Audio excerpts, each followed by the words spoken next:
ಬೆಂಗಳೂರು ಮೆಟ್ರೋಗೂ ನನಗೂ ಅದು ಯಾವ ರೀತಿಯ ಸಂಬಂಧ ಅಂದ್ರೆ ನನ್ನ ಹಿಂದಿರುಗಿ ನೋಡಿದ್ರೆ ಅದು ಆಶ್ಚರ್ಯ ಆಗುತ್ತೆ. ಮತ್ತೆ ತುಂಬಾ ಹೆಮ್ಮೆ ಅನ್ಸುತ್ತೆ. ಒಂದ್ ದಿವಸ ನನಗೊಂದು ಕರೆ ಬಂತು. ಈಗ ಖಂಡಿತ ಒಂದು 10 ವರ್ಷದ ಹಿಂದೆನೆ ಆಗಿರ್ಬೋದು, 10-12 ವರ್ಷದ ಹಿಂದೆ. ನಿಮ್ಮ ಒಂದು ವಾಯ್ಸ್ ಬೇಕು. ಯಾವ್ದಕ್ಕೆ? ಮೆಟ್ರೋಗೆ. ಆಮೇಲೆ ಏನು ಇದು ಅಂತ ಹೇಳಿದಾಗ ನಿಮ್ದು ಒಂದು ವಾಯ್ಸ್ ಸ್ಯಾಂಪಲ್ ಕೊಡಿ ಅಂತ.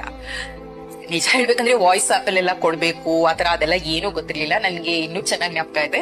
ಇಂಗ್ಲಿಷ್ ಪತ್ರಿಕೆ, ಕನ್ನಡ ಪತ್ರಿಕೆ ಇಟ್ಕೊಂಡು ಒಂದೊಂದು ಪ್ಯಾರಾಗ್ರಾಫ್ ಓದ್ಬಿಟ್ಟು ರೆಕಾರ್ಡ್ ಮಾಡಿ ನಾನು ಕಳ್ಸಿದ್ದೀನಿ. ಆಮೇಲೆ ನನಗೆ ಫೋನ್ ಮಾಡಿ ಹೇಳಿದ್ರು, ಅಂದ್ರೆ ಅಲ್ಲಿ ಒಂದು ಚೆನ್ನೈನಲ್ಲಿ ಆಗ ಇದೆಲ್ಲ ನಿರ್ಧಾರ ತಗೊಂಡಿದ್ದಂತೆ. ಅಲ್ಲಿ ಅವರು ಈ ವಾಯ್ಸ್ ಇರ್ಲಿ ಅಂತ ನನ್ನ ವಾಯ್ಸ್ ನ ಸೆಲೆಕ್ಟ್ ಮಾಡಿದ್ರು.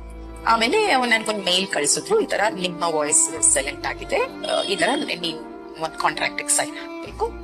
ಖುಷಿ ಆಯ್ತು ಸಹಜವಾಗಿ. ಆಮೇಲೆ ಅಲ್ಲಿ ಹೋದೆ, ಮತ್ತೆ ನೋಡಿದ್ರೆ ದೊಡ್ಡ ಸ್ಕ್ರಿಪ್ಟ್.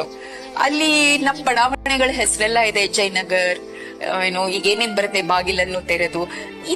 ಇದೆಲ್ಲ ಹೆಂಗೆ, ಇದೆಲ್ಲ ಯಾಕೆ? ಆಮೇಲೆ ನಾನು ಅವ್ರನ್ನ ಕೇಳಿದೆ, ನನ್ಗೆ ಐಡಿಯಾ ಇಲ್ಲ ಇದು ಹೆಂಗ್ ಬರುತ್ತೆ. ಅವಾಗ ಅವ್ರು ಹೇಳಿದ್ರು, ಎಲ್ಲೋ ಮೆಟ್ರೋ ಸ್ಟೇಷನ್ ನಿಂತ್ರೆ ಬಾಗಿಲ್ ತೆರೆಯುತ್ತೆ, the doors will open, now you need to be careful, ಇದೆಲ್ಲ ಹೇಳ್ತಾ ಹೋಗ್ಬೇಕು. That's why we are recording all this. ಅದಾಯ್ತು. ಅದಾದ್ಮೇಲೆ ಅಷ್ಟೇ, ರೆಕಾರ್ಡಿಂಗ್ ಮುಗಿತು ಎಲ್ಲ. ಆಮೇಲೆ ಥ್ಯಾಂಕ್ಸ್ ಅಂತ ಅವ್ರ ಮೇಲ್ ಕಳಿಸಿದ್ರು. ಆಮೇಲೆ ಮೆಟ್ರೋ ಗಿಟ್ರ ಏನೂ ಶುರುವಾಗಿರ್ಲಿಲ್ಲ. ಆಮೇಲೆ ನೋಡಿದ್ರೆ ಒಂದ್ ಫೈನ್ ಡೇ ಅಂತಾರಲ್ಲ, ಹಂಗೆ ಮೆಟ್ರೋ ಶುರುವಾಗುತ್ತೆ. ಬೈಯಪ್ಪನಹಳ್ಳಿಯಿಂದ MG ರೋಡ್, ಅದು ಫಸ್ಟ್ ಇದಾಗಿದೆ.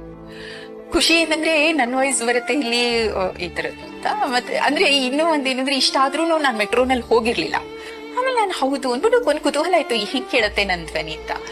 ಒಂದು ದೀಪಾವಳಿ ದಿವಸ ಇವತ್ ಮೆಟ್ರೋಲ್ ಜಾಸ್ತಿ ರಶ್ ಇರಲ್ಲ ಅಂತ ನಮ್ಮ ಮನೆಯವರೆಲ್ಲ ಇದ್ ಮಾಡಿ MG ರೋಡ್ ತನಕ ಹೋಗಿ, ಬನಶಂಕರಿಂದ MG ರೋಡ್ ತನಕ ಹೋಗಿ, MG ರೋಡಿಂದ ಬೈಯಪ್ಪನಹಳ್ಳಿ ಮೆಟ್ರೋ ಪ್ರಯಾಣ ಹೆಂಗಿರತ್ತೆ ಮತ್ತೆ ನನ್ನ ಧ್ವನಿ ಹೆಂಗ್ ಕೇಳತ್ತೆ ಅಂತಾನೆ ಹೋದ್ವಿ. ತುಂಬಾ ಖುಷಿ ಆಯ್ತು, ತುಂಬಾ ಹೆಮ್ಮೆ ಅನಿಸ್ತು. ಇವತ್ತಂತೂ ಹೆಂಗಾಗಿದೆ ಅಂದ್ರೆ, ಕಾರ್ ಬೇಕಾ, ಮೆಟ್ರೋನಲ್ಲಿ ಹೊಟ್ಟೋಗೋಣ ಅನ್ನೋ ಮಟ್ಟಕ್ಕೆ ಎಲ್ರು ಮಾತಾಡ್ತಾರೆ. ನಾನು ಅದನ್ನ ಮಾಡ್ತಾ ಇದ್ದೀನಿ ಸುಮಾರು ಸತಿ.